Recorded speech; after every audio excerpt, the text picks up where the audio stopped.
After a quiet life in the country, he could not believe all the sights, sounds, and smells. Merchants called out selling their wares. Small children ran about, their laughter stirred to Arthur's ears. Cooking fires had been set up between tents raised for the tournament.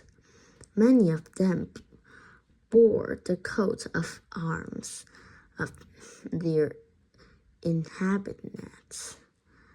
Scattered wars hurled the streets, weapons strapped to their hips and backs, their eyes watchful seeing them. Arthur couldn't help wondering if Kay would be competing against such men tomorrow. Eventually, their path wound into a clearing even more busy than the market and camps behind, until the way ahead was blocked entirely by a large crowd, talking excitedly and straining their necks. "There it is," Kay cried, standing in his scriptures and pointing over their heads. Arthur stood on the hay bale in the back of the cart and shaded his eyes. He gasped. The sword was half shadowed by rock, but the blade glinted in the sun, casting shards of light across the creeping moss and lichen. It looks like it had been there forever. Arthur had never seen anything so beautiful. "Father, stop!" Kay cried, pulling his horse in beside the cart. By the time Hector had brought them to a standstill, Kay had dimensioned through the reins at Arthur and disappeared into the crowd.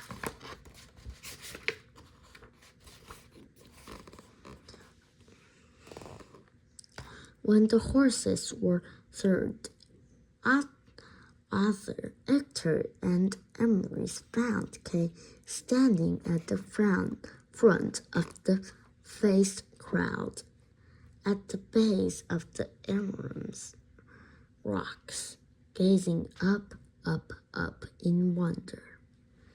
"Isn't it beautiful?" he breathed. Emery looked at Arthur, who could only nod in agreement.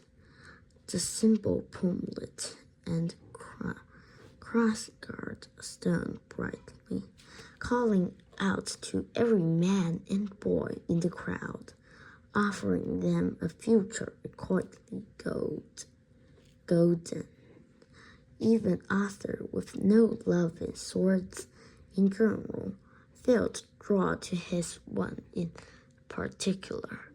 He understood the people in the crowd who goaded each other on to try join it for themselves, until, despite the tournament, an unruly crowd had formed. As Arthur watched, a mountain of men climbed onto the rock, but after straining and pulling, his muscles buckling, the sword not budged. "You feel it, don't you?" Emery murmured, still watching Arthur closely. "It's calling to you." Arthur frowned and shook his head. "I don't know what you mean." Turning his back on the old man and the sword, he walked over to his brother. whose voice had risen above the murmur of the crowd. "That sword is mine," Kay declared. Another boy wearing a lead breastplate laughed harshly. "If you think you stand a chance, farm boy, then think again." "What's that supposed to mean?" Kay shook back, rounding on his opponent.